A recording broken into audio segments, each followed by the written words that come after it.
Julian Assange. Okay, what's going on with Julian Assange? Well, this is a story as I know it. I've read a few news articles. Here it is in a nutshell. Julian Assange created a webpage called WikiLeaks. I don't know if he created it or just ran it or what, but he's the front guy for this webpage called WikiLeaks. And what WikiLeaks did is it took information from whatever source they could get it and put it up online for everybody in the world to see. Well, something very powerful happened. A guy in the U.S. military who had access to a bunch of information gathered it all together and gave it to the WikiLeaks organization. This really pissed off the United States government. The United States government wants Julian Assange big time. So Julian Assange has been very careful. Now, what happened? Julian Assange went to, I believe it was Sweden, and he had sex with two women. These women then turn around and say, well, you know, it wasn't consensual sex, and we want him back in Sweden. Now the Swedish authorities say, well, we want him back in Sweden to face these two women in court, face their charges in court. And Julian Assange is saying, I don't think so, because the first thing that they're going to do in Sweden is just hand Julian Assange over to the United States of America. And they don't want this to happen. Julian Assange does not want this to happen because he will face some sort of much worse charge here in the U.S. He might wind up in Guantanamo. I've heard somebody say that he's a foreign combatant. He might be treated like a foreign combatant. I mean, could you believe that? And be dumped in a Guantanamo. I mean, that would be very hard for me to swallow as an American citizen. But who knows? It could happen. It may or may not happen. I don't know. So now Julian Assange is in the UK, the United Kingdom, and he goes to the Ecuadorian embassy, and he seeks asylum. Well, now the news is coming out that he has been granted asylum. The problem is Julian physically is still in the UK, in the Ecuadorian embassy. There's a problem. I remember hearing years ago, I believe it was on the Alex Jones show, that every country in the world has some rule on the books that says if somebody goes to an embassy of another country on our property, we can go into that embassy and get them.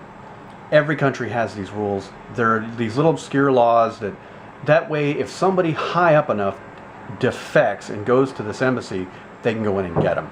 That sure enough, the UK has a rule on the books that says, yes, we can go into an embassy of a foreign government on our land and get somebody. We can raid the place and go get Julian Assange out of the Ecuadorian embassy if we want to. So you might see this happen.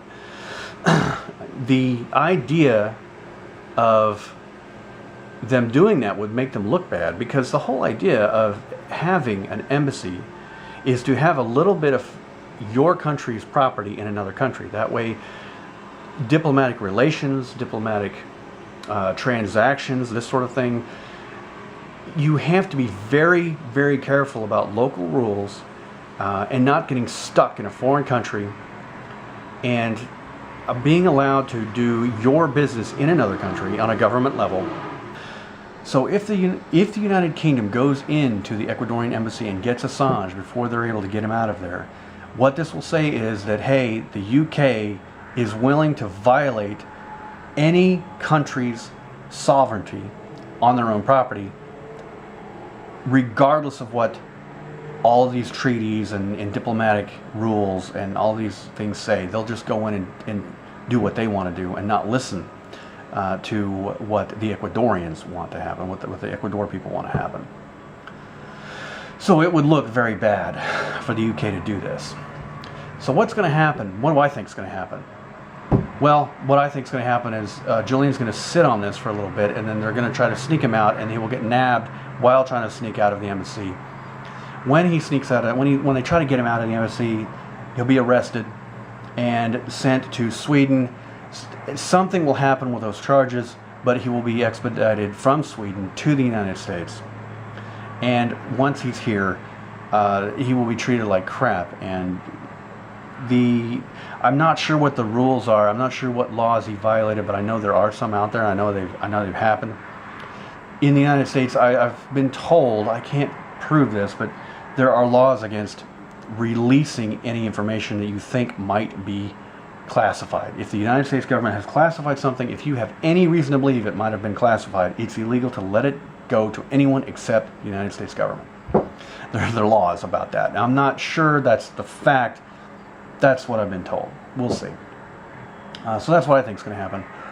Honestly, this whole WikiLeaks disaster, it's a catastrophe for the whole idea of multiple country entities talking to each other and dealing with each other. What it has really shown is holes in the system, holes in the diplomatic system. I know the people in Europe are saying, man, I wish Interpol had nailed Assange for something, because then Interpol could just, because what I understand, Interpol can expedite people to the United States now.